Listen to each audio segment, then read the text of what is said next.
In the heart of a stormy Wild West night, a lonely rancher thought he was done with trouble until he opened his barn door and found her, a woman torn trembling and hiding from something far darker than the rain outside.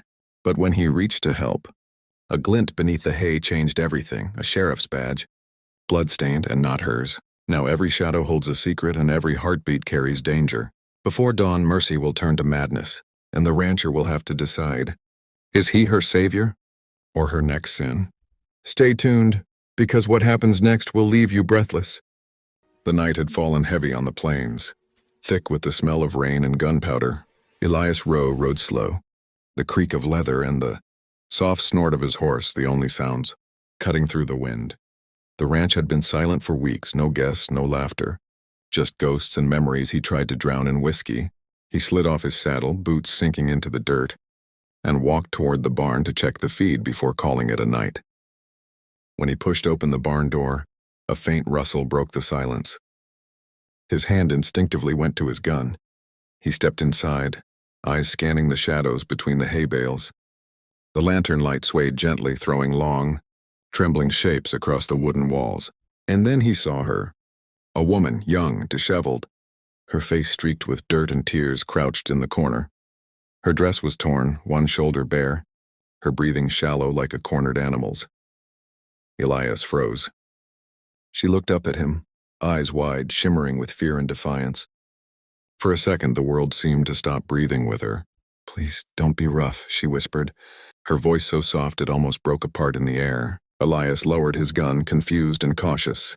His chest tightened as he took a slow step forward, the floorboards creaking beneath his boots. He didn't know who she was, but something in her eyes, something raw and desperate, pulled at him. He took off his hat, holding it against his chest, unsure of what to say. The rain began to patter against the roof, slow and steady. Elias could see the way her hands trembled, clutching the torn edge of her dress. She wasn't just scared. She was running from something or someone. And for the first time in years, Elias Rowe felt something stir in his chest that he thought had long since died. Mercy.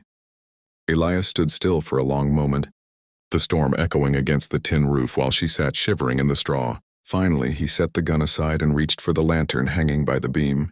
Its flame flickered weakly, spilling a dim golden glow across the barn. "Here," he muttered, shrugging off his coat and draping it over her shoulders. She flinched when his hand brushed hers, her skin ice cold, her pulse wild. He backed away, giving her space. "Ain't gonna hurt you," he said quietly, his voice rough but steady. For a heartbeat, she just stared at him, searching his face like she didn't quite believe him. Then in the wavering light, something metallic caught his eye, a faint glint beneath the hay near where she'd been hiding. He frowned and crouched down, brushing the straw aside. What he found made his stomach twist. A silver sheriff's badge. He picked it up, turning it over in his calloused hand. The name etched on the back was half scratched out, but it was real. He straightened up slowly, his expression darkening. "You want to tell me what this is?" he asked, his tone harder now. She looked away, clutching his coat tighter. "It's not mine," she said, voice trembling. "Then whose?" he demanded. Her eyes filled with tears. "I wasn't sent here. I escaped." Elias took a step closer, his boots crunching in the straw. "Escaped from who?" For a moment she didn't answer. The lantern hissed softly as the flame fought the wind, sneaking through the cracks in the wall. Finally she spoke, barely above a whisper. "From the men wearing badges like that one." The words hit him like a punch. He stared at her, trying to read the truth in her shaking voice. Outside, thunder rolled across the plains and the rain started to pour harder.